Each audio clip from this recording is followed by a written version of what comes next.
من الهام با هم بریم یک کیک هل و گلاب درست کنیم.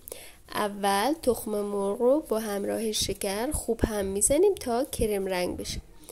بعد هل رو بهش اضافه میکنیم. حالا گلاب و ماست و در آخرم روغن رو اضافه میکنیم و خوب مخلوطش میکنیم.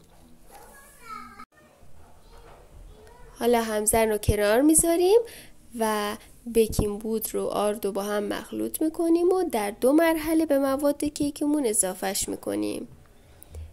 مرحله اول آروم هم میزنیم، وقتی به خورد مواد رفت مرحله دوم اضافه میکنیم و اینجا کنجد رو هم مخلوط میکنیم با مواد. کف قالبتون رو چرب کنید و بعد آرد پاشی کنید و مواد کیک رو داخلش بریزید. روش رو صاف کنید. در دمای 180 درجه 45 دقیقه میپزه. بعد از پخت گریل رو روشن کنید تا روش هم طلایی بشه. نوش جان.